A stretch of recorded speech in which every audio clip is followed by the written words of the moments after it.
My brother thinks that it is hilarious to trip kids and leave them injured. He was furious when he got a taste of his own medicine. My brother Danny always thought it was hilarious to trip kids when they walked by.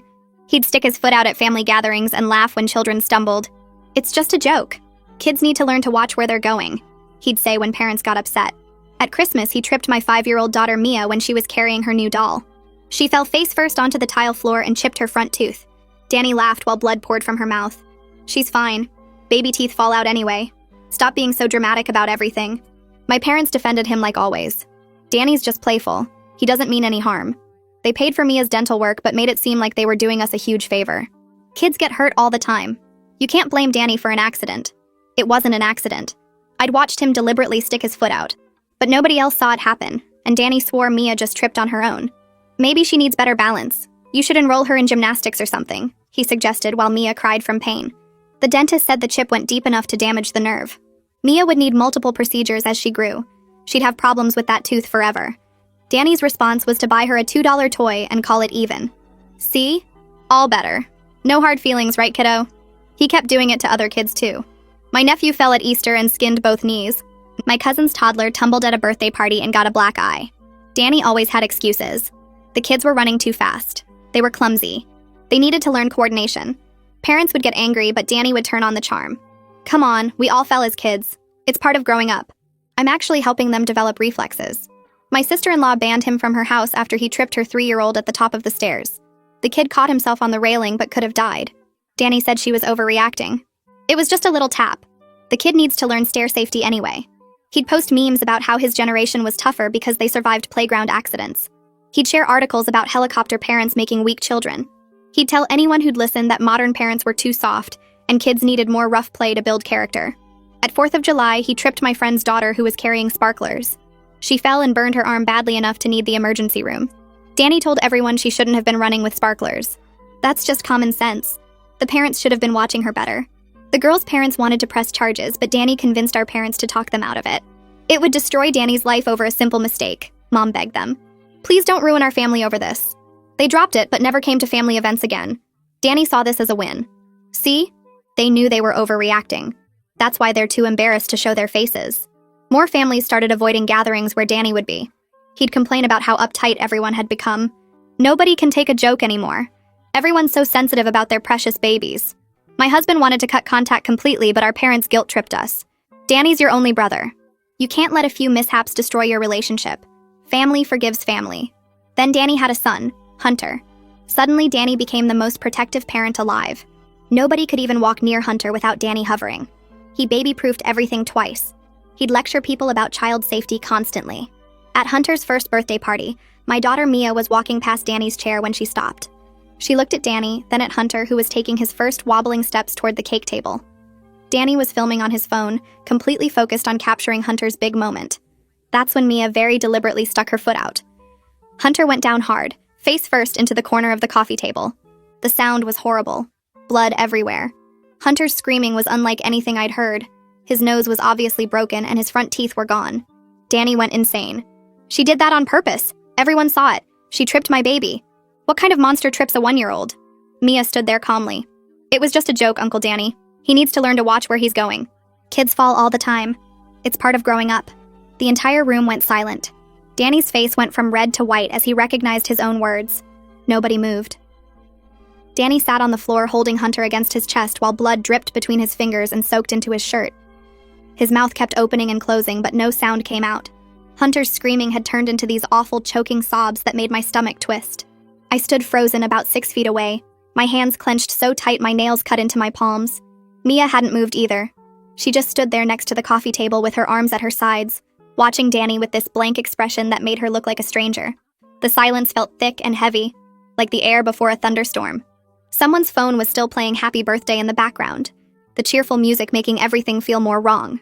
My sister Kylie had her hand over her mouth, staring at the blood on Hunter's face. My mom stood near the kitchen doorway, both hands pressed against her chest. Cooper was closest to Mia, his body angled between her and Danny like he was ready to grab her and run. The whole room smelled like birthday cake and copper. Brooke's scream cut through everything. She dropped to her knees next to Danny and started pawing at Hunter's face, trying to see how bad it was. Her hands came away red. She screamed again, louder this time. words I couldn't make out through her panic. Danny finally found his voice and started yelling that Mia did it on purpose, that everyone saw her stick her foot out, that my daughter deliberately hurt his baby. His face had gone from that shocked white color to dark red, veins standing out on his forehead. Brooke grabbed her phone with shaking hands and tried to dial 911 but kept hitting the wrong numbers. My mom rushed over and took the phone from her, speaking to the operator in this calm voice that didn't match her face. Cooper moved fast, stepping directly in front of Mia and blocking Danny's view of her. I saw the look in my husband's eyes when he glanced back at our daughter. Horror mixed with something else I couldn't name. His jaw was clenched, so tight I could see the muscle jumping. He put his hand on Mia's shoulder and she looked up at him with those same blank eyes. The paramedics got there faster than I expected. Maybe 9 minutes. Someone must have been close by. 2 of them came through the front door with bags and equipment while a third wheeled in a stretcher. They took over from Brooke and Danny, one of them kneeling next to Hunter, while the other asked questions in this quick, efficient voice. What happened? How did he fall? Did he lose consciousness? Any allergies we should know about? Danny kept interrupting to say that Mia tripped him on purpose, pointing at my daughter across the room. The paramedic nodded and wrote something down but focused on Hunter. They got his bleeding under control with gauze and pressure. The lead paramedic said something about possible nasal fracture and dental trauma, that they needed to transport him right away. They lifted Hunter onto the stretcher and Brooke climbed up next to him, still crying. Danny stood up, his shirt covered in blood, and gave a statement to one of the paramedics. He used words like deliberately and witnessed and assault. The paramedic wrote it all down in a little notebook. My mom tried to go with them, but the paramedic said only parents in the ambulance. Danny shot me a look full of hate before they wheeled Hunter out. The door slammed behind them and suddenly the house felt too quiet again. The emergency room waiting area had those plastic chairs bolted to the floor and fluorescent lights that made everyone look sick. We'd followed the ambulance here in our car, Cooper driving while I sat in the back with Mia. Nobody had said a word the whole way. Now we sat in a corner away from Danny and Brooke and my parents. Hospital security had shown up about 10 minutes after we arrived. 2 guys in uniforms with radios on their belts. They talked to Danny first, both of them writing in notebooks while he pointed at Mia. I watched my brother's mouth moving, his hands gesturing, his face still red with anger. One of the security guards looked over at us. Cooper had already made a phone call to his friend Alan, who did criminal defense work. Alan said he'd come down right away, told Cooper not to let anyone question Mia without him there. Cooper relayed this information to me in a whisper, his hand on my knee. I couldn't look at Mia. Every time I tried, my throat closed up and I had to look away. What was I supposed to say to her? What words existed for this situation? The security guards finished with Danny and started walking toward us. Cooper stood up and intercepted them, speaking in a low voice I couldn't hear. They talked for a minute, then the guards nodded and walked away. Cooper sat back down and told me Alan would be here in 15 minutes. We just had to wait. Mia spoke for the first time since we left the party. Her voice came out small but steady, not scared or sorry, just matter of fact. She said she'd been planning this since Christmas, since the day Uncle Danny laughed while blood poured out of her mouth. She described it like she was talking about a school project, how she'd watched Danny trip other kids at family events, how she'd studied the way he did it, the casual foot placement, the fake surprise afterward, how she'd waited for the perfect moment when he'd be distracted and couldn't deny what happened. She said she'd known Hunter's first birthday would be her chance because Danny would be filming and wouldn't see it coming. She'd practiced in her room, she said, figuring out exactly how to position her foot so a toddler would go down hard. Her voice never wavered. She never cried. She looked at me with those calm eyes and said, Uncle Danny needed to learn his lesson, that someone had to show him how it felt. The words came out of her 8-year-old mouth in this flat, practical tone that made my skin crawl. This was my daughter. This was my baby who still slept with a nightlight and got scared during thunderstorms. And she'd spent months planning to hurt a 1-year-old. I felt something cold spread through my chest. Cooper's hand tightened on my knee. His breathing had changed, gotten faster. When I finally looked at him, I saw my own horror reflected back at me. The pediatric specialist came out about an hour later, a woman in scrubs with tired eyes and blood on her shoes. She spoke to Danny and Brooke first, using medical terms I only half understood. Nasal bone fracture, avulsed central incisors, soft tissue trauma to the upper lip and gingiva. She said Hunter would need surgery to set the nose. The teeth were gone completely, roots and all, knocked out on impact. He'd need multiple procedures as he grew, implants when he was older, possible orthodontic intervention. She talked about scarring and nerve damage and years of treatment. Danny's face crumpled. Brooke made this sound like an animal in pain. My mom started crying. I sat there feeling like I might throw up. The specialist kept talking, explaining risks and timelines and referrals to other doctors. Then Brooke turned around and looked at me. The hatred in her eyes made me physically lean back in my chair. She didn't say anything. She didn't have to. Her face said it all. My daughter did this to her baby. My daughter destroyed Hunter's face. My daughter took away his first birthday and replaced it with trauma and surgery and pain. I wanted to say I was sorry, but the words stuck in my throat. What good would sorry do? Sorry didn't fix broken bones or grow back teeth. Brooke turned away like she couldn't stand to look at me anymore. Alan showed up while the specialist was still talking. He was a short guy with dark hair and wire-rimmed glasses, wearing jeans and a polo shirt like he'd been home when Cooper called. He pulled Cooper aside and they talked in low voices while I stayed with Mia. Alan asked questions and Cooper answered them, both of them glancing over at our daughter. Then Alan came over and introduced himself to Mia, speaking to her like she was a regular person, not a child who'd just committed an act of violence. He explained that he was a lawyer, and he was here to help make sure she was treated fairly. He asked if she understood what that meant. Mia nodded. Alan told us that children under 10 couldn't be charged with crimes in our state, that Mia was below the age of criminal responsibility, but he said Child Protective Services would probably investigate. He said Danny could file a civil lawsuit against us for damages. He used words like liability and negligence and financial exposure. The legal reality started sinking in. This wasn't just about what Mia did. This was about what it would cost us. Hospital bills and surgeries and lawyers and possibly losing our house. I looked at Cooper and saw him doing the same math in his head. His face had gone pale. My parents arrived while Alan was explaining our legal situation. My mom rushed over like she was going to hug Mia, but Cooper stepped between them. My dad hung back, looking lost. My mom started talking immediately, her voice high and fast. She said Mia was just a child, that children don't understand consequences, that this was a terrible accident. The word accident made something snap inside me. I stood up so fast my chair scraped backward. I told my mom to stop. She looked at me with surprise. I said Mia wasn't confused and this wasn't an accident. I said Mia understood perfectly because she'd learned from watching them defend Danny for years. Every time Danny hurt a kid, they made excuses. Every time a parent got upset, they smoothed it over. They taught their whole family that hurting children were acceptable as long as you called it a joke afterward. They taught Mia that family loyalty meant protecting the person doing harm instead of the person being hurt. My voice got louder as I talked. Other people in the waiting room were staring, but I didn't care. My mom's face crumpled. She tried to interrupt, but I kept going. I listed every child Danny had hurt, every injury he'd caused, every excuse they'd made. My dad put his hand on my mom's shoulder, but he didn't argue. He just stood there looking old and sad. Danny came storming over, his face twisted with rage. He started yelling that Mia wasn't allowed anywhere near Hunter, that if she came close to his son again, he'd call the police. He said Brooke had to choose right now between staying for Hunter's treatment or leaving to avoid our family. He said he wouldn't be in the same hospital as the child who destroyed his son's face. His voice echoed through the waiting room. Nurses looked over from their station. Security started walking toward us again. Brooke stood behind Danny, crying silently. She looked at me and then at Danny, and I could see her trying to decide. She wanted to stay with Hunter. Of course she did. But Danny was giving her an ultimatum. Choose him or choose to be near us. I watched her face work through it. The security guards arrived and asked everyone to lower their voices or take it outside. Danny pointed at Mia and said she was dangerous, that she shouldn't be allowed around other children.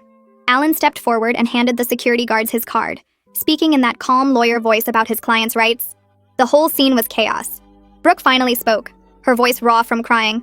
She told Danny she was staying with Hunter no matter what. She said their son needed his mother. Danny's face went even redder. He looked at his wife like she'd betrayed him. Then he looked at me and said, this was all my fault, that I'd raised a monster. Cooper moved toward Danny, but Alan grabbed his arm. Cooper took Mia home around 9 that night. The security guards had made it clear we needed to leave or they'd remove us. Alan said there was nothing more we could do at the hospital anyway. Cooper gathered our things while I stayed sitting in my chair, unable to move. He came over and put his hand on my shoulder. When I looked up at him, I saw something in his eyes I'd never seen before. Disappointment, maybe. Or sadness. Or both. He said we needed to talk when he got home, that we had a lot to figure out. His voice was gentle but firm. The look he gave me before he left said everything his words didn't. We'd failed. We'd failed as parents and as partners and as protectors. We'd let Mia grow up in an environment where violence was normalized and family loyalty trumped morality. We'd taught her that the adults in her life wouldn't stop bad things from happening, so she had to take matters into her own hands. Cooper took Mia's hand, and they walked out together. I watched them go, my husband and daughter, and felt something break inside me. I stayed at the hospital even though Danny didn't want me there. I moved to a different section of the waiting room where I couldn't see my family. I sat alone in a plastic chair under fluorescent lights and thought about all the times I'd stayed quiet when Danny hurt someone, all the times I'd chosen peace over protection, all the times I'd told myself it wasn't that bad, that family was more important than confrontation. I'd taught Mia that lesson through years of silence. I'd shown her that when someone hurts you, you smile and pretend it's fine because that's what keeps the family together. And now my daughter had learned that lesson so well she'd planned revenge on a baby. I put my head in my hands and finally let myself cry. I stayed until someone from the hospital administration came over around midnight and asked me to leave. They said visiting hours were over and family could return in the morning. The walk to my car felt endless. My legs barely worked. I sat in the driver's seat for 20 minutes before I could turn the key. The engine started and I just stared at the steering wheel. My phone buzzed with a text from Cooper asking if I was okay to drive. I texted back that I was leaving now. The drive home was a blur of streetlights and stop signs. I kept seeing Hunter's face covered in blood. I kept hearing Mia's calm voice repeating Danny's words back to him. When I pulled into our driveway, all the lights were off except Mia's bedroom window. Cooper met me at the door. He looked exhausted. We stood in the entryway, not speaking for a long minute.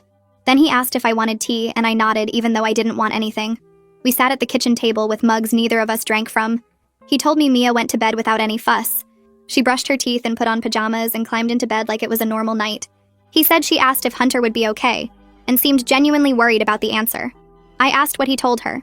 He said he told her the truth, that Hunter was badly hurt and would need a lot of medical help.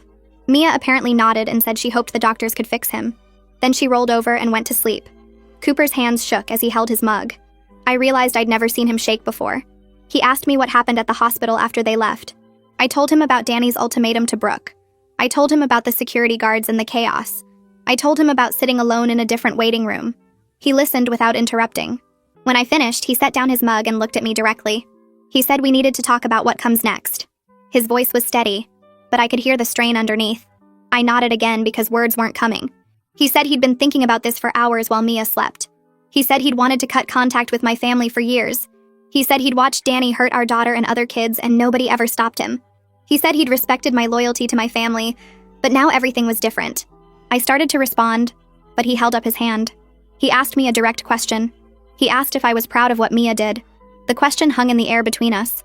I opened my mouth and nothing came out, because the honest answer was complicated. Part of me was proud. Part of me was horrified. Part of me thought Danny finally got what he deserved. Part of me was devastated that my 8-year-old daughter hurt a baby. I couldn't reconcile those feelings into one answer. Cooper watched my face and I saw something change in his expression. Disappointment, maybe. Or resignation. He said my silence was an answer too. We sat there until almost 2 a.m, not really talking. Just existing in the same space with this huge, terrible thing between us. Finally, he said we should try to sleep. We both knew sleep wouldn't come, but we went through the motions anyway. I checked on Mia before going to our room. She was curled up with her stuffed rabbit, breathing slowly, looking peaceful, looking like a normal kid who hadn't deliberately injured a baby earlier that day. The doorbell rang at 8:30 the next morning. I'd been awake since 6, staring at the ceiling. Cooper answered while I was still in my bathrobe. A woman in business clothes stood on our porch with an official-looking badge. She introduced herself as a Child Protective Services investigator. She said she needed to speak with Mia about yesterday's incident. My stomach dropped. Cooper asked if we needed a lawyer present. The investigator said that was our right, but this was just an initial assessment interview. She seemed calm and professional, not accusatory, just doing her job. I went upstairs to wake Mia while Cooper showed the investigator to our living room.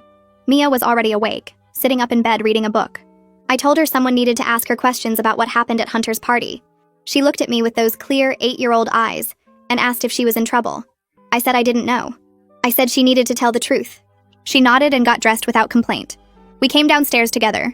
The investigator sat on our couch with a notebook. She smiled at Mia and said she just wanted to understand what happened yesterday. Mia sat in the armchair across from her. Cooper and I sat on the love seat. The investigator asked Mia to describe the party in her own words. Mia started talking in that same calm voice from yesterday. She said she went to Hunter's first birthday party with her parents. She said Uncle Danny was there filming Hunter walking. She said she stopped next to Hunter and stuck her foot out when he walked past. She said Hunter fell and hit the table and got hurt badly. The investigator wrote notes. She asked why Mia did that. Mia explained without hesitation. She said Uncle Danny trips kids all the time. She said he tripped her at Christmas, and she chipped her tooth and it still hurts sometimes. She said he tripped other kids at other parties and they got hurt too. She said she'd been watching him do it for years. She said she waited for the right time to teach him how it feels. The investigator's pen stopped moving. She looked at Mia with this expression I couldn't read. Concerned, but also something else. She asked how long Mia had been planning this. Mia thought about it. She said since Christmas.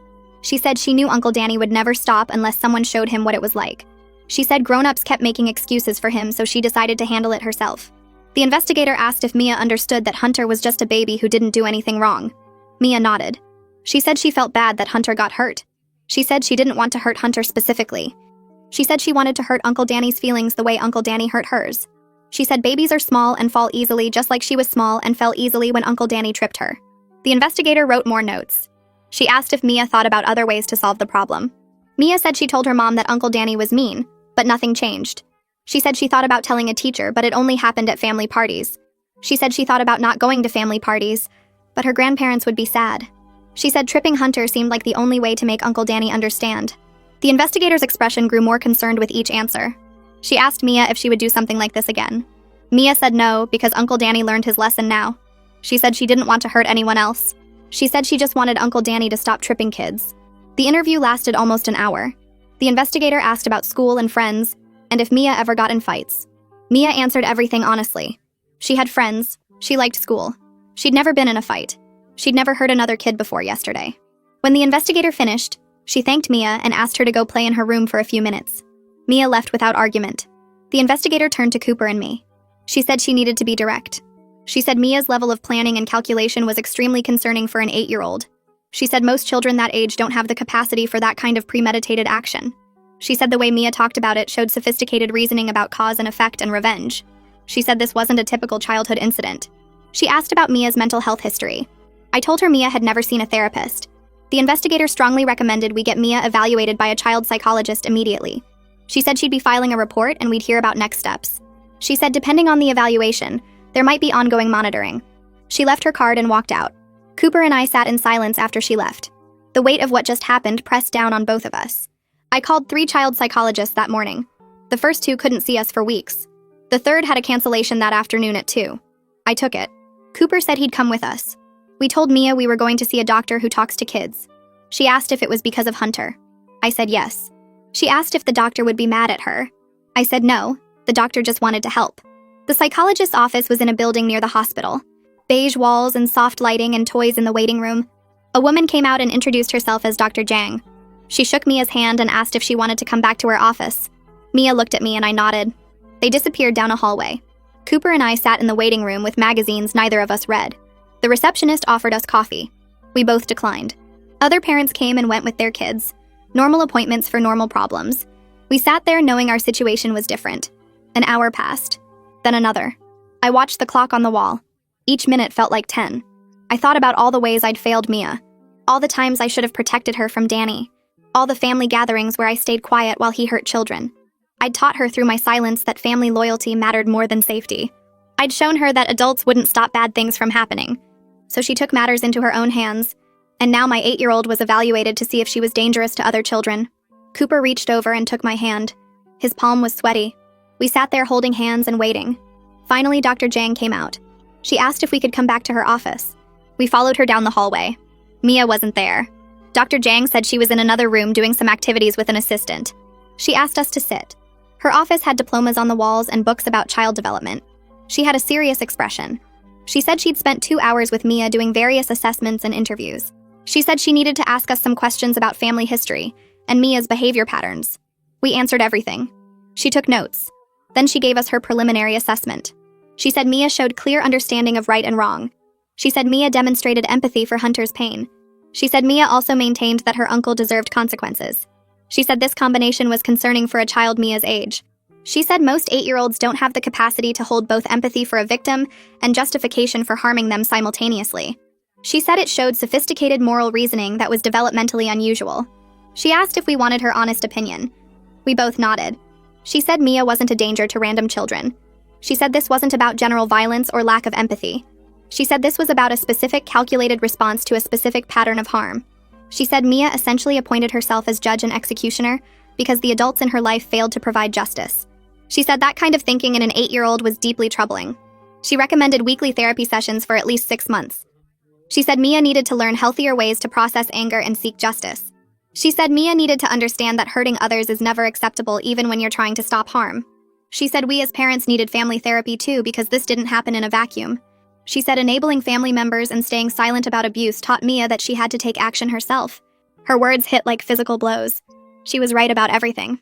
We scheduled weekly appointments starting next week. We paid the receptionist and collected Mia from the other room. She asked if everything was okay. I said yes, even though nothing was okay. We drove home in silence. Mia fell asleep in the back seat. Cooper and I didn't speak. When we got home, Mia went to her room to play. Cooper and I stood in the kitchen. He said we needed to talk tonight after Mia went to bed. His tone made it clear this would be a serious conversation. I said okay. We spent the rest of the day going through motions, making dinner, eating at the table, pretending everything was normal. Mia seemed fine. She talked about her book and asked if we could go to the park this weekend. We said maybe. After dinner, she had a bath and got ready for bed. I read her a story. She fell asleep quickly. I went downstairs where Cooper was waiting at the kitchen table. He had 2 glasses of wine poured. I sat down across from him. He started talking, and I listened. He said he'd been wanting to cut contact with my family for years.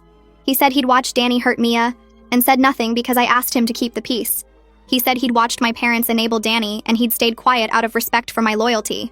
He said he'd failed as a father by not protecting Mia from my family. He said yesterday changed everything.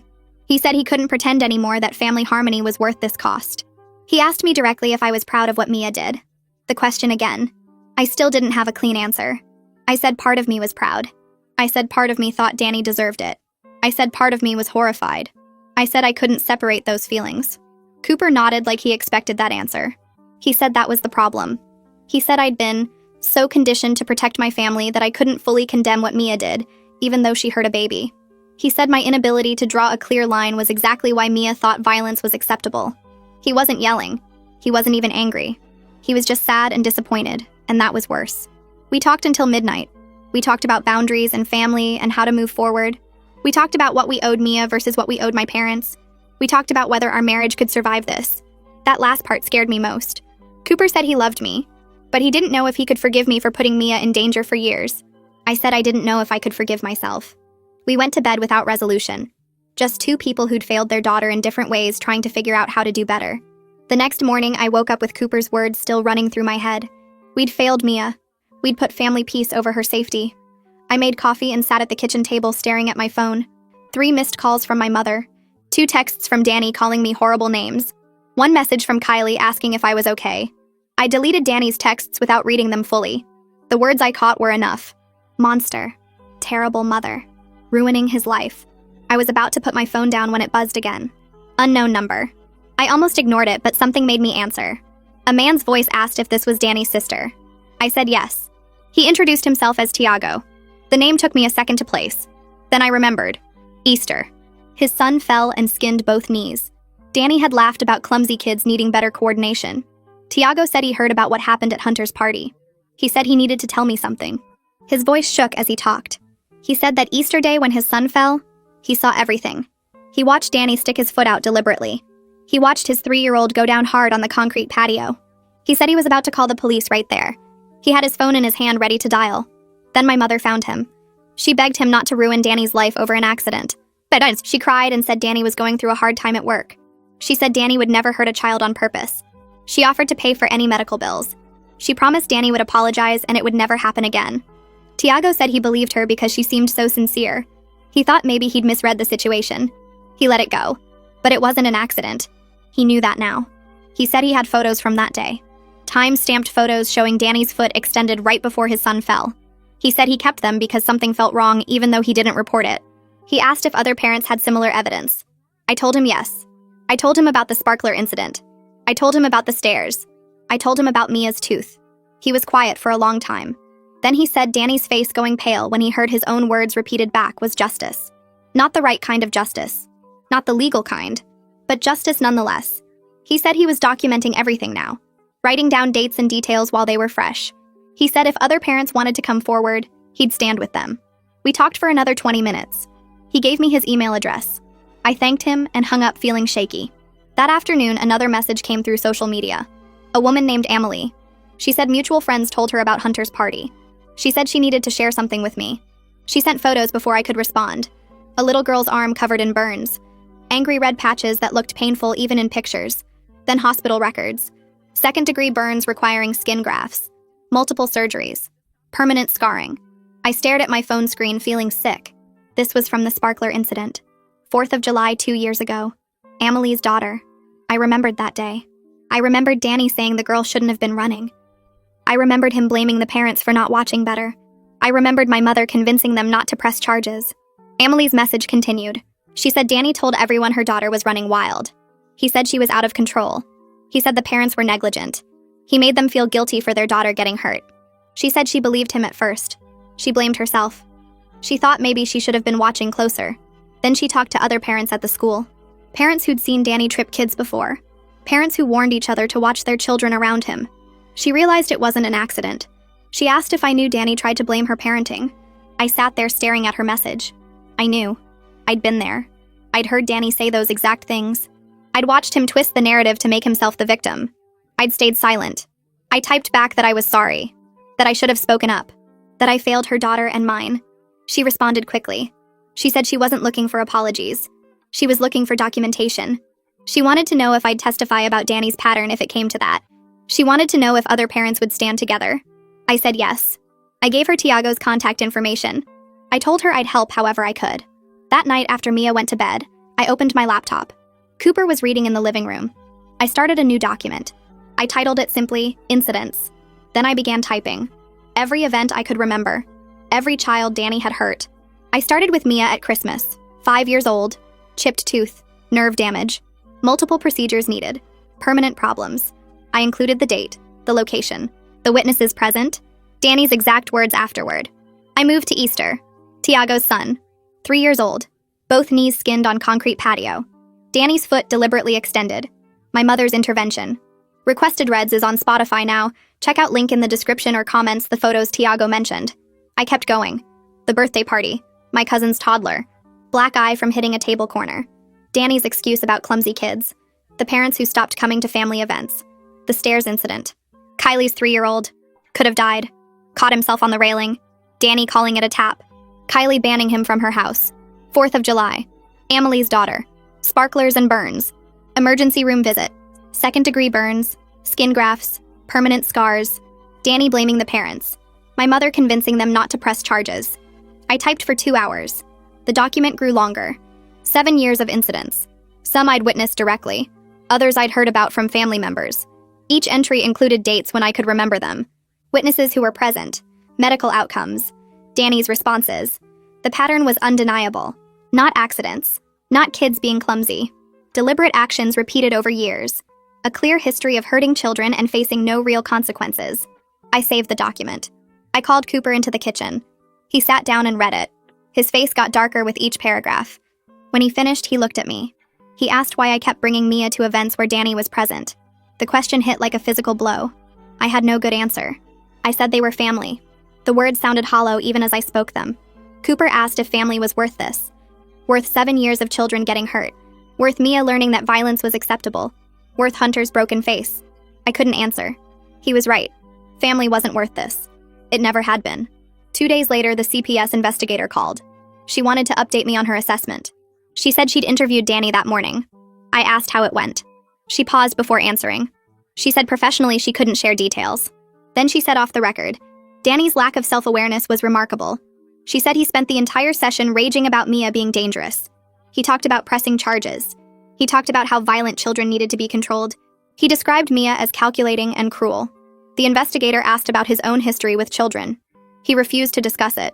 He said it was irrelevant. He said people were lying about him. He said parents were making up stories because they were jealous or had grudges. The investigator said she'd never seen someone so completely unable to see their own behavior. She said Danny's focus was entirely on being the victim. He showed no awareness that his actions created this situation. She said her concern now wasn't just about Mia. She was concerned about Hunter's safety. A parent who can't acknowledge his own pattern of hurting children might not protect his child properly. She said she was recommending ongoing monitoring. I thanked her and hung up. Part of me felt relief that someone official saw through Danny. Part of me felt guilty that Hunter might suffer because of my daughter's actions. The next day, Kylie called. She said Brooke had moved out, packed up Hunter, and went to stay with her parents.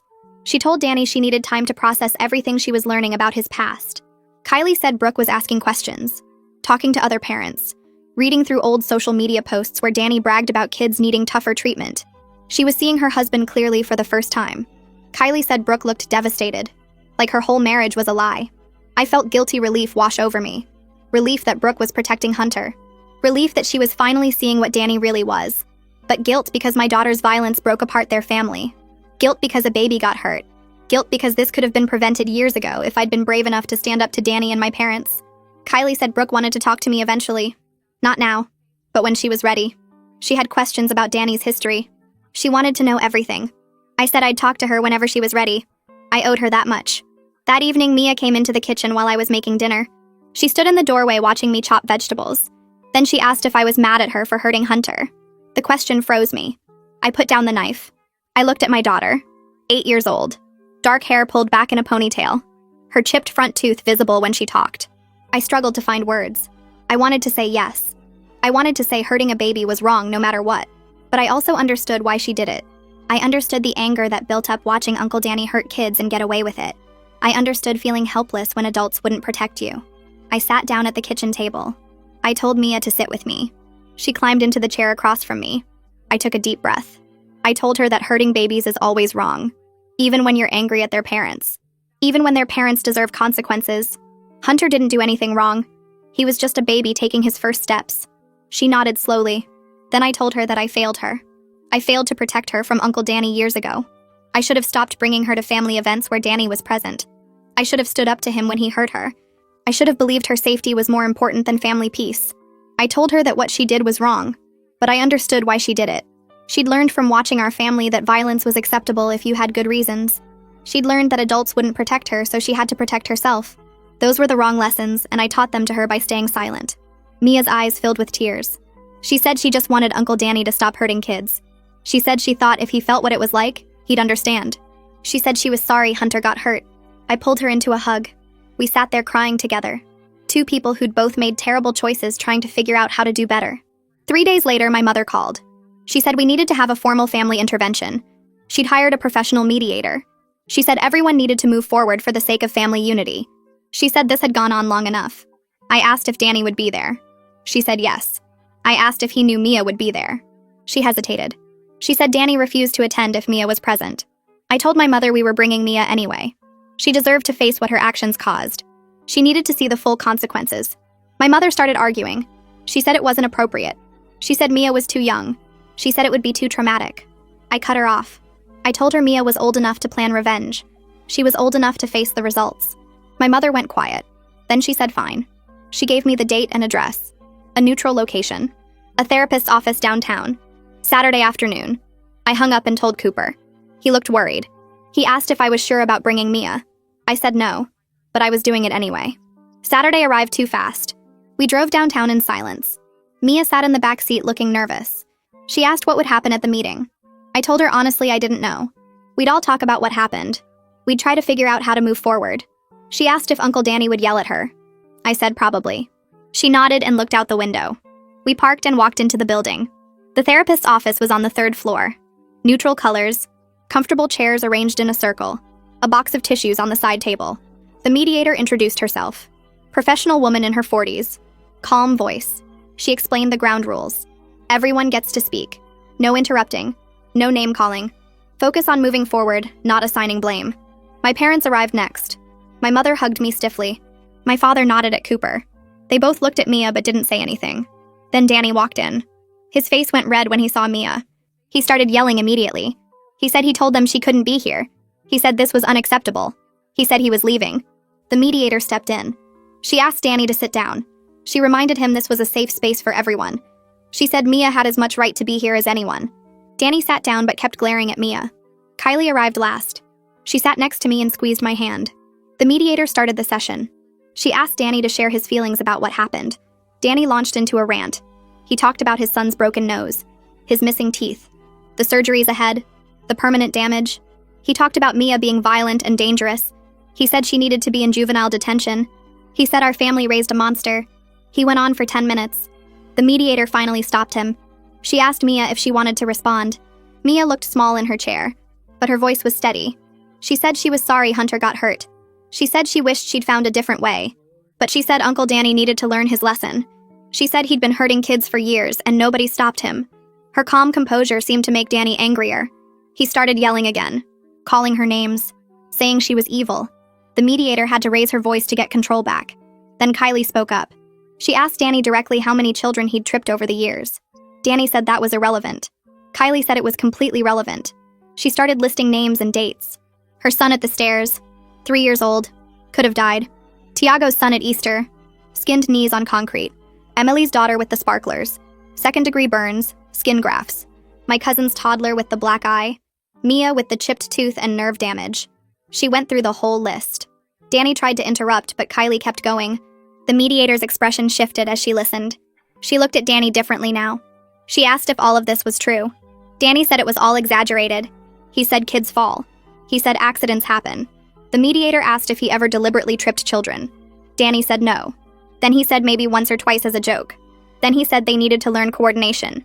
His story kept changing. The mediator's face got harder. My mother jumped in trying to defend Danny. She said he never meant serious harm. She said he was just playful. She said modern parents were too sensitive. Cooper reached into his bag. He pulled out a folder. He said he'd collected medical records from other parents. He spread them across the table. Hospital bills, doctor's notes, photos of injuries, documentation of broken bones, burns, dental damage, trauma spanning 7 years.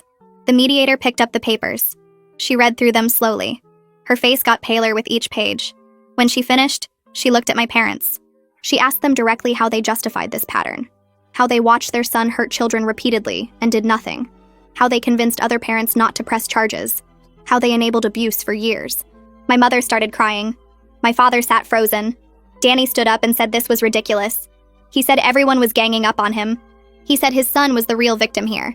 The mediator asked him to sit down. Danny refused. He walked out. The session fell apart after that. We waited in the hallway while Danny met with his lawyer. Through the glass window, I watched them talk. The lawyer kept shaking his head. He pointed at papers spread across the table. Danny's face got redder with each page the lawyer showed him. His hands clenched into fists. The lawyer put his hand on Danny's shoulder like he was trying to calm him down. Danny shoved the papers away. He stood up fast enough that his chair fell over. The lawyer gestured for him to sit back down. Danny paced the small room instead. He pulled at his hair. He kicked the fallen chair. The lawyer gathered up all the papers and put them in his briefcase. He said something that made Danny stop pacing. Danny's shoulders slumped forward. He sat down on the edge of the table. The lawyer kept talking. Danny covered his face with his hands. After 20 minutes, the lawyer came out alone. He walked past us without making eye contact. Danny stayed in the room. Through the window, I saw him sitting there with his head in his hands. My mother started to go in, but Cooper stopped her. He said Danny needed a minute. We stood there in awkward silence. Finally, Danny came out. His eyes were red. He looked at me but didn't say anything. He walked past all of us and left the building. My mother called after him, but he didn't stop. The second mediation session happened 3 days later. Danny didn't show up. The mediator checked her phone and said he'd sent a message that he wouldn't be attending. My mother looked devastated. She kept asking where he was and why he wasn't coming. The mediator said we could still proceed without him. Brooke arrived right on time. She looked different somehow, more put together. She sat down across from my parents and me. Mia was with Cooper in the waiting area this time. The mediator asked Brooke how she was doing. Brooke took a deep breath. She said she'd been doing a lot of research. She'd been talking to a therapist about everything she'd learned. She said the therapist helped her understand patterns she'd been missing. My mother leaned forward in her chair. She asked what kind of patterns. Brooke pulled out a folder from her bag. She said her therapist specialized in personality disorders. She'd described Danny's behavior to the therapist. The trips, the laughing, the way he targeted small children who couldn't defend themselves.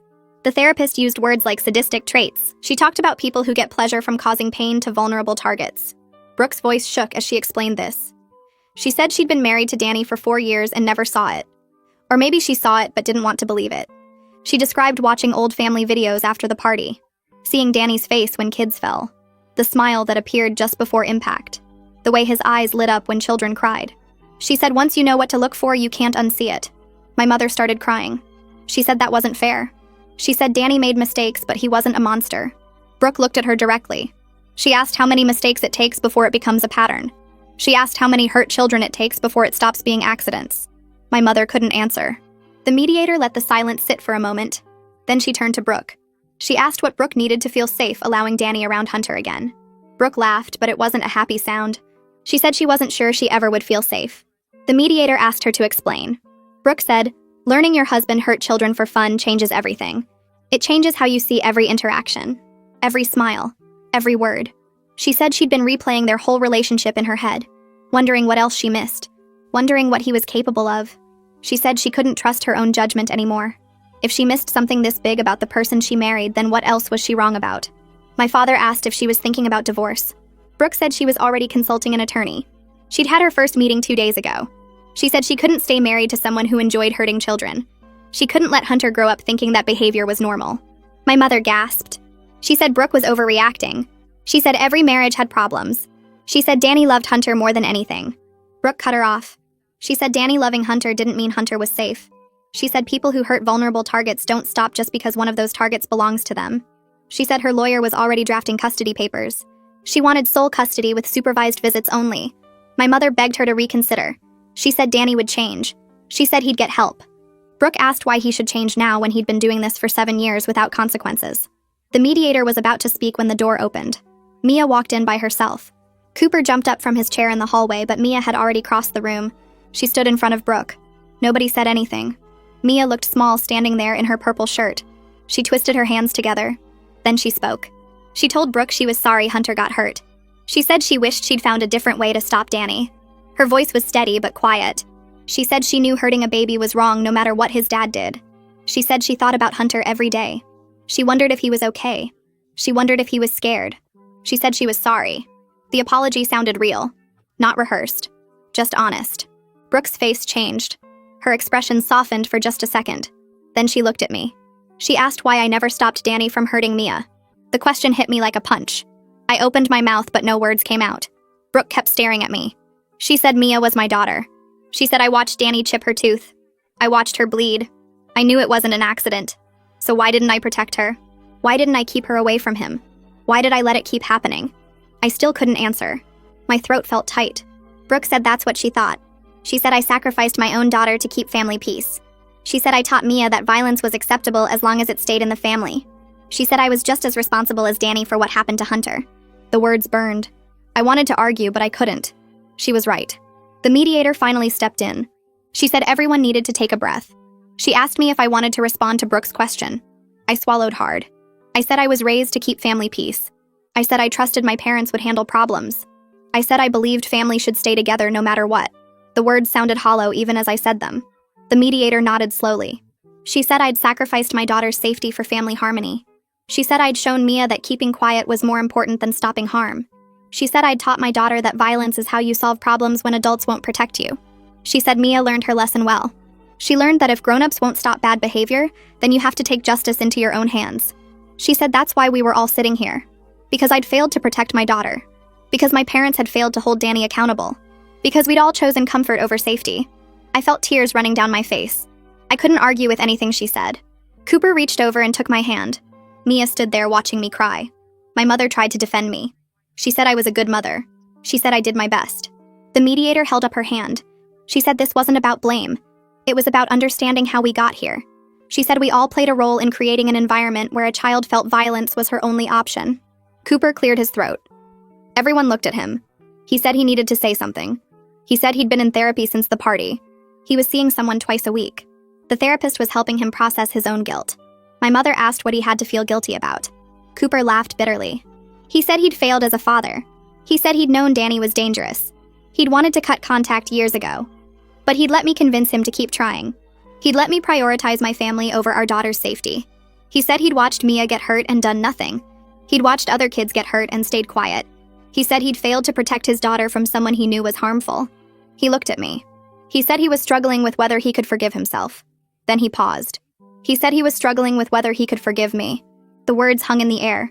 I felt like I couldn't breathe. My mother started to protest, but my father put his hand on her arm. Cooper said he loved me. He said he wanted our marriage to work. But he couldn't pretend this hadn't changed things. He couldn't pretend I hadn't chosen my brother over our daughter. He said we had a lot of work to do. He said he wasn't sure we could fix this. Mia walked over to him. She climbed into his lap, even though she was getting too big for that. Cooper wrapped his arms around her. They sat there holding each other while the rest of us watched. My father stood up suddenly. He walked to the window. His back was to all of us. His shoulders shook. My mother went to him. She put her hand on his back. He turned around. His face was wet with tears.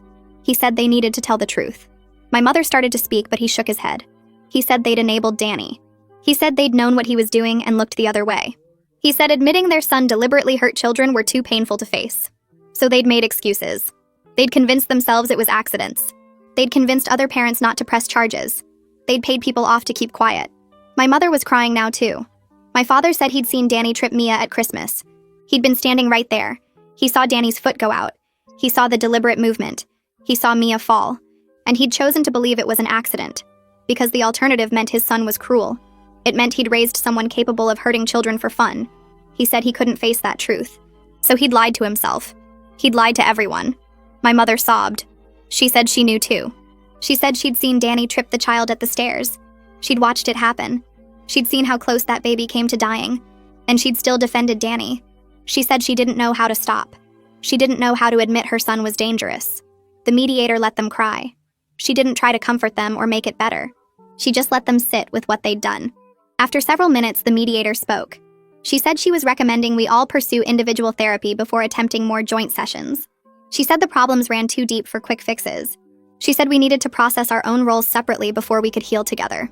She looked at my parents specifically. She said they needed to work through their role in creating an environment where a child felt violence was her only option for justice. She said they'd taught their whole family that protecting the abuser was more important than protecting victims. She said they'd shown everyone that family loyalty meant staying quiet about harm. She said that pattern had to break. My mother asked how long therapy would take. The mediator said that wasn't the right question. She said this wasn't about checking a box. It was about fundamental change in how we related to each other. She said some families never recovered from this level of dysfunction. Some families stayed broken. She said whether we could rebuild depended on whether we were willing to do the hard work. She scheduled individual appointments for each of us. She said we'd reconvene in 3 months to assess progress. She said Danny would need to attend his own therapy before any family sessions could include him. She said Brooke and Hunter's safety had to be the priority. Everything else came second. 2 weeks later, Cooper got a call from Danny's lawyer. I was making dinner when his phone rang. Cooper answered and his face went pale. He put the phone on speaker. The lawyer said he was dropping the civil case. He said after reviewing all the evidence other families had provided, he couldn't recommend moving forward. He said pursuing damages against Mia would expose Danny to multiple criminal complaints. He said several families had contacted the police. They were willing to testify about Danny's pattern of deliberately hurting children. He said the DA's office was reviewing the cases. He said if Danny pushed forward with suing us, then those criminal investigations would accelerate. He said his professional advice was to drop everything and hope the criminal cases went away. Cooper asked if Danny agreed. The lawyer paused. He said Danny wasn't happy about it, but he understood the legal reality. He said Danny was angry at us for destroying his life. Cooper said Danny destroyed his own life. The lawyer didn't respond to that. He just said the papers would be filed by end of week. The case would be dismissed. We'd never hear from him again regarding legal action. He hung up. I stood there holding a spatula. I felt relief wash over me. We wouldn't lose our house. We wouldn't be financially destroyed. But the relief felt wrong somehow. I was glad my brother faced consequences only because the law forced him. Not because he felt sorry. Not because he understood what he'd done. Just because getting justice for Hunter meant admitting he'd hurt dozens of other children. Cooper saw my face. He said I couldn't control Danny's choices. I could only control my own. He said being relieved about the lawsuit was okay. It didn't make me a bad person. 3 days after that, Brooke called me. Her voice sounded tired. She said she'd filed for divorce. She was requesting sole custody with supervised visitation only. She'd cited Danny's pattern of enjoying harm to children as evidence he was unfit for unsupervised parenting. She said her lawyer had included all the medical records from other families. She'd included statements from parents describing what Danny had done. She'd included the therapist's evaluation about sadistic personality traits. She said the custody evaluator was already recommending supervised visits. She said Danny would need years of therapy before he'd be allowed alone with Hunter. I asked how Hunter was doing. She said he was healing physically. The surgeries had gone well, but he woke up crying at night. He was scared of strangers now. He clung to her constantly. She said he was too young to remember what happened, but his body remembered the trauma. I asked if she needed anything. She said no. She just wanted me to know she was protecting her son. She said she wished someone had protected all those other children years ago. She said maybe if someone had stopped Danny back then, Hunter wouldn't have been hurt. I said I was sorry. She said sorry didn't fix anything. Then she hung up. I sat there holding my phone. 20 minutes later, Danny called. I almost didn't answer, but I picked up. He started screaming immediately. He said I'd destroyed his family. He said Brooke was taking his son. He said I'd turned everyone against him. He said this was all my fault. I listened to him rage. When he finally stopped, I spoke. I told him he destroyed his own family by being cruel for years. I told him he hurt children and laughed about it. I told him he got exactly what he deserved. Then I hung up. He called back 3 times. I didn't answer. Cooper asked if I was okay. I said I didn't know, but I was done protecting Danny. I was done choosing him over everyone else. I was done pretending family loyalty meant accepting abuse. Cooper pulled me close. We stood in the kitchen holding each other while my phone kept ringing. Mia's therapy sessions became our weekly routine. Every Tuesday afternoon, I'd drive her to the office with the soft blue walls and wait while she talked to someone who actually listened. The therapist called me in after the 4th week and said Mia was making progress.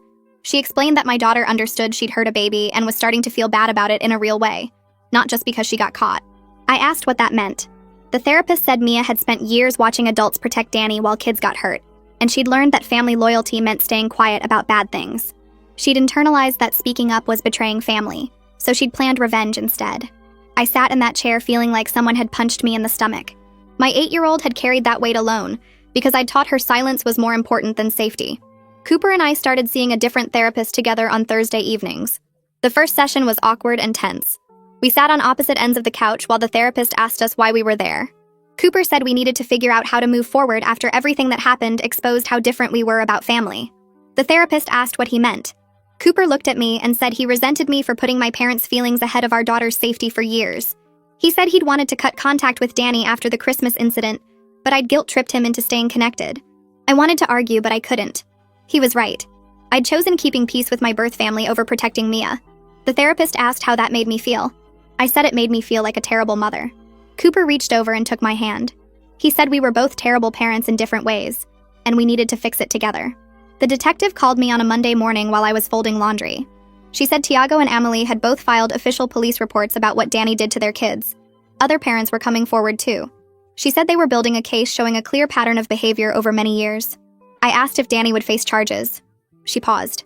She said prosecution was complicated because so much time had passed and most witnesses had stayed quiet when the incidents happened.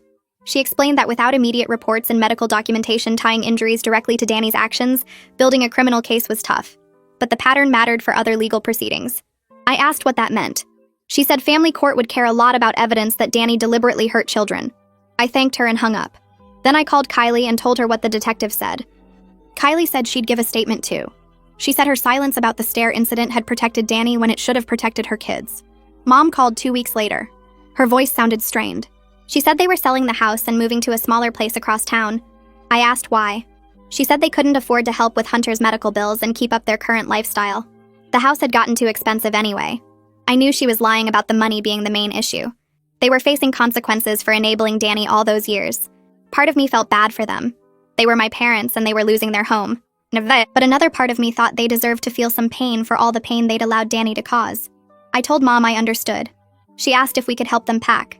I said we'd think about it. Cooper said absolutely not when I told him. He said my parents made their choices and we weren't rewarding their behavior by making it easier. Brooke texted me in late March. She said Danny had started court-ordered therapy as part of the custody agreement.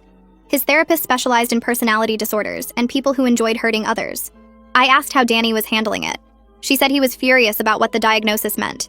He kept saying he didn't have a disorder and the therapist was biased against him. But he had to keep going if he wanted any chance at seeing Hunter without supervision. Brooke said the therapist had already written a report recommending extended treatment before unsupervised visits could even be considered. Danny would need years of weekly sessions and documented progress. I asked if she thought it would help. She said she didn't know. Some people never changed no matter how much therapy they got, but at least Hunter would be protected while Danny figured himself out. 4 months after the party, Brooke sent me photos. Hunter's face looked different. The swelling had gone down. The bruising had faded. But I could see the surgical scars and the way his nose sat slightly crooked. The caption said this was after his first surgery. More would come as he grew. I stared at the photos for a long time. Then I showed them to Mia during dinner. Her therapist had assigned homework about understanding consequences. Mia needed to see what her actions had caused. My daughter looked at the photos quietly. Then she started crying. Real crying. Not the fake tears kids use to get out of trouble. She sobbed and said she was sorry. She said she didn't think it would be that bad. She said she just wanted Uncle Danny to stop hurting kids. I held her while she cried and told her I understood, but it was still wrong. Cooper sat across from us with tears in his own eyes. Kylie and I met for coffee at the place near her house. We'd barely talked since the party except for quick phone calls about legal stuff. She looked tired. We sat down with our drinks and didn't speak for a minute. Then she said our family would never be the same. I agreed. She said maybe that was okay. Maybe safety was more important than the fake unity we'd been pretending to have. She admitted she was relieved her kids wouldn't be around Danny anymore. She'd been scared for years but didn't know how to protect them without causing family drama. Now the drama had happened anyway and her kids were safer for it. I said the method of getting that safety was pretty awful, though. She nodded. She said Mia had done something terrible, but at least it finally forced everyone to face the truth about Danny. We sat there drinking coffee and acknowledging that sometimes protecting people means destroying the comfortable lies everyone agreed to believe. Mia wrote a letter to Hunter one evening after therapy. She knew he was too young to read it, but her therapist said writing it would help her process her feelings. I watched her work on it for over an hour. She kept erasing and rewriting. Finally, she showed it to me. The letter said she was wrong to hurt him because she was mad at his daddy. She said she should have told adults who would listen instead of taking revenge herself. She said she hoped when he was older he'd understand she was trying to protect other kids but did it the wrong way. She said she was sorry and would always be sorry. I asked if she wanted to send it to Brooke. She shook her head. She said it was for her, not for them. She needed to write down that she was wrong. I folded the letter and put it in my desk drawer. Maybe someday when Hunter was older, we'd decide what to do with it. Cooper and I had a breakthrough in couples therapy during our 8th session. The therapist asked us to each say one thing we'd done wrong and one thing the other person had done wrong. Cooper went first. He said he should have pushed harder for boundaries with my family instead of letting me make all the decisions about contact with Danny. He said he'd failed Mia by not protecting her more. Then he said I'd chosen loyalty to my birth family over my daughter's well-being, and that wasn't okay. I wanted to defend myself, but I couldn't. He was completely right. I said I'd failed Mia by teaching her that family peace mattered more than safety. I said Cooper should have trusted his instincts about Danny, and I was sorry I'd made him doubt himself. The therapist said we were both taking responsibility now, and that was progress. She said rebuilding trust would take time, but we were moving in the right direction. Cooper reached for my hand again. We sat there holding hands and crying together. The family mediator scheduled one final session with just my parents, Cooper, Mia, and me. No Danny, no other family members, just us dealing with the core issues. We sat in a circle in her office. The mediator explained this session was about setting new boundaries and expectations going forward. My parents looked smaller somehow. Dad's hair had gotten grayer. Mom's hands shook when she held her coffee cup. The mediator asked what boundaries we needed. Cooper said we were limiting contact with my parents, and they needed to respect that without guilt trips. He said we'd decide when and how often we saw them based on what was healthy for Mia. My parents started to protest. The mediator held up her hand. She asked if they could agree to those terms. Mom looked at me with tears in her eyes. She asked if we'd ever forgive them. I said maybe someday, but right now we needed space. Dad asked about holidays. I said we'd see. The mediator asked if they'd respect our boundaries and stop trying to force us to reconcile with Danny. They both nodded slowly.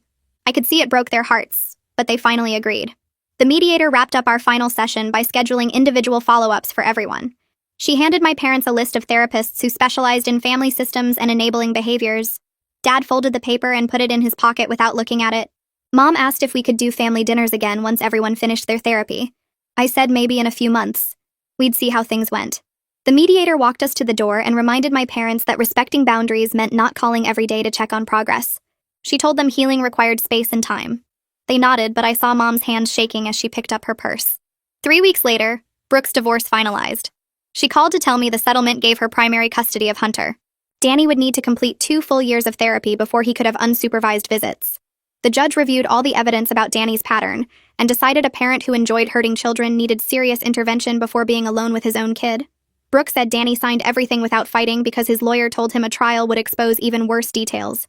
She said Danny was moving to a city 4 hours away for a fresh start where nobody knew about his history. I felt sad relief hearing that. My brother was finally facing real consequences even if he never fully took responsibility. He'd never admitted he enjoyed hurting those kids. He'd never apologized to any of them, but at least he couldn't hurt more children now. At least Hunter would be safe. Brooke thanked me for documenting everything even though it destroyed both our families. She said knowing the truth was better than living in denial. We hung up and I sat in my car crying for 20 minutes. Mia went back to the school after missing 2 weeks. Her teacher called me that first afternoon and said Mia seemed quieter and more thoughtful than before. She asked if everything was okay at home. I explained we'd had a family crisis and Mia was in therapy. The teacher said she'd keep an eye on things and let me know if she noticed anything concerning. Over the next few weeks, the teacher sent regular updates. Mia was doing her work, but she didn't raise her hand as much. She sat alone at lunch sometimes. She didn't join in the playground games like she used to. I worried constantly about long-term psychological effects of carrying the weight of hurting a baby. Mia's therapist said processing genuine remorse was healthy development. She said Mia was learning empathy in a deeper way than most kids her age. She said the quiet phase was normal while Mia figured out who she wanted to be after everything that happened. But I still watched my daughter at home and wondered if I'd destroyed her childhood by failing to protect her from Danny. Cooper came home one evening with news about a promotion at work. His boss had noticed how hard he'd been working despite our family crisis. The new position came with a significant raise that would help offset the therapy costs we were managing for our whole family. We sat at the kitchen table after Mia went to bed and looked at our budget. The extra money could go toward a vacation or home repairs or building up our savings again. Cooper said we should use it for continued counseling instead. He said we were all healing from years of dysfunction, and we couldn't stop treatment just because insurance had limits. I agreed completely. We decided therapy was more important than anything else right now. We could take vacations and fix the house later. Right now, we needed to fix ourselves. Cooper reached across the table and held my hand. He said he was proud of how I'd set boundaries with my parents. He said he knew it was hard, but it was the right thing for our family. I squeezed his hand back and felt grateful I'd married someone who prioritized our daughter's well-being over keeping peace. My first individual therapy session happened on a Tuesday morning. The therapist asked what brought me in, and I spent the full hour explaining my role in the family system. I told her about growing up with Danny and watching my parents excuse his behavior. I told her about choosing family loyalty over my daughter's safety. I told her about the guilt that kept me awake at night. The therapist listened without judging and then asked what I wanted to work on. I said I needed to learn how to set boundaries with my parents without feeling guilty. I said I needed to understand why I'd let things get so bad. She said we'd work on both those things together. Over the next several weeks, she helped me understand that protecting Mia now meant accepting I'd failed to protect her before. That was a grief I needed to carry. I couldn't fix the past, but I could make better choices going forward. She taught me that guilt without change was just self-pity. Real remorse meant doing things differently. Kylie called and invited us to a small gathering at her house. Just her family and ours. No other relatives. She wanted to test whether we could have normal family time without Danny present. I asked if she was sure, and she said she needed to know if our families could heal together. Cooper and I talked it over with Mia. Our daughter said she wanted to see her cousins again. She missed playing with them. We drove to Kylie's house on Saturday afternoon. The kids stood around awkwardly at first. Nobody knew how to act. Then Kylie's youngest asked if anyone wanted to play hide and seek. Mia nodded, and the kids scattered through the house. Cooper and I sat on the porch with Kylie and her husband. We drank lemonade and watched through the window as the kids gradually relaxed. They started laughing. They started running around like normal kids. Kylie said this was what healthy family interaction looked like without fear. I realized she was right. For years, family gatherings had been tense because everyone was watching Danny and protecting their kids. Now the kids could just be kids. It felt strange and wonderful at the same time. Mia's therapist called me in for an update meeting after 8 weeks of sessions. She said Mia was making significant progress in developing empathy and understanding that violence wasn't justice even when someone deserved consequences. She said my daughter was learning to separate revenge from accountability. She said Mia was starting to understand that hurting Hunter didn't actually fix anything Danny had done. The therapist asked if Mia had talked to me about her feelings lately. I said not much. That evening, I sat with Mia in her room and asked how therapy was going. She was quiet for a long time. Then she said she wished she'd told me years ago how scared she was of Danny instead of planning revenge. She said she thought adults wouldn't listen, so she had to handle it herself. She said now she understood there were better ways to protect people. I hugged her and apologized for not creating a safe space where she could tell me she was scared. I promised I'd always listen from now on. 5 months after Hunter's party, Brooke sent me a message through social media. She said Hunter was healing well physically. The surgeries had gone better than expected. His nose would look normal once he finished growing. His teeth could be replaced with implants when he was older. She said she was grateful the incident exposed Danny's pattern before Hunter was old enough to become a target himself. She said she'd been reading about sadistic personality traits and recognizing signs she'd missed during their marriage. She didn't offer forgiveness, but she acknowledged that Mia's action, while wrong, had prevented future abuse. She said if Danny had continued unchecked, he probably would have started tripping Hunter once the boy was old enough to walk steadily. She said at least now Hunter would grow up protected. I read the message 3 times and cried. It wasn't forgiveness, but it was understanding. That was more than I'd expected. My parents visited for Mia's 9th birthday. The gathering was awkward but peaceful. Mom asked permission before hugging Mia. Dad kept his distance and let Mia approach him first. We had clear boundaries about not discussing Danny or defending past choices. My parents followed the rules. They brought a thoughtful present and sat quietly while Mia opened gifts. They sang happy birthday without making it about themselves. They left after 2 hours without guilt-tripping us about not staying longer. I watched my mother interact carefully with Mia and saw genuine remorse in how she asked permission before hugging her granddaughter. She didn't assume she had the right to physical affection anymore. She waited for Mia to decide. That small change meant everything. Cooper surprised Mia and me with a weekend trip to the beach. We drove 3 hours to the coast and stayed in a small hotel. Mia played in the waves while Cooper and I sat on the sand watching her. She was laughing and splashing and acting like a normal kid. That evening, we walked along the pier eating ice cream. Mia asked if our family was okay now. Cooper and I looked at each other. I told her honestly that we were healing and learning to be better. I said sometimes families have to break apart the wrong way of doing things before they can build something healthier. I said we were building something new together. Mia nodded and licked her ice cream. She said she felt safer now. She said she liked that we talked about hard things instead of pretending everything was fine. I saw Emily at the grocery store 3 weeks later.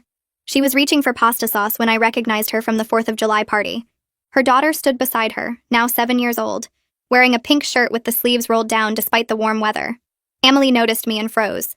I expected anger or for her to turn away. Instead, she walked over. She pulled up her daughter's sleeve without asking permission. The scars were there, faint pink lines running up the girl's forearm where the sparkler burns had healed. They'd fade more over time, she told me. The doctor said by her teenage years they'd barely show. She thanked me then, which I didn't expect. She said what Mia did was terrible and wrong, but it finally held Danny accountable when nothing else had worked. She admitted she'd been sleeping better knowing he couldn't hurt more children. Her daughter wouldn't have nightmares anymore about family gatherings where adults didn't protect her. I didn't know what to say. Emily squeezed my hand once and walked away with her daughter. The final family therapy session happened on a Tuesday morning. Mia sat in her usual chair across from the therapist. I sat in the corner like always, watching my daughter process everything she'd done. The therapist asked Mia what she'd learned over these months. Mia was quiet for a long time. Then she said she couldn't control other people's choices, but she could control her own responses. She said she'd learned that protecting people sometimes meant telling adults who would listen, not taking revenge herself. She talked about how she wished she'd told me years ago that Danny scared her instead of planning what she did to Hunter. The therapist nodded and made notes. She asked Mia what she'd do differently if she could go back. Mia said she'd tell me the truth about being afraid. She'd ask for help instead of thinking she had to fix everything alone. The session ended with the therapist saying Mia had made real progress in understanding healthy boundaries. We scheduled one more follow-up for next month, then Mia would be done with therapy. Cooper and I celebrated our anniversary at home. We ordered takeout and sat on the couch after Mia went to bed. He told me he was proud of how I'd set boundaries with my parents. I told him I was grateful he never gave up on our family when things got bad. We talked about how close we'd come to losing our marriage over family problems. Cooper admitted there were nights after Hunter's party when he wasn't sure we'd survive it. I said the same thing. But we'd chosen to fight for our relationship instead of letting it break. We'd chosen to protect Mia even when that meant facing hard truths about my family. Cooper held my hand and said we were building something better now. Something healthier. I believed him. 6 months after Hunter's party, I watched Mia play with her cousins at Kylie's house. They were running in the backyard, laughing and chasing each other. Mia looked peaceful in a way she hadn't before. Kylie stood beside me at the kitchen window. She said the kids seemed happy. I agreed. We'd built something safer from the broken pieces of our family. The relationships with Danny and my parents would never be the same. Danny lived in another city now. My parents visited sometimes but followed our rules. Mia was learning healthy boundaries and genuine responsibility for her choices. It wasn't perfect. Hunter still had surgeries ahead. Mia still had therapy homework about processing what she'd done. But we were healing in ways that mattered. Sometimes justice came at a terrible cost, and sometimes the best outcome possible was learning to build something better from the damage. That's how it went down for me. Now I want to hear how you see it. Drop your thoughts in the comments. I'll be checking through them later.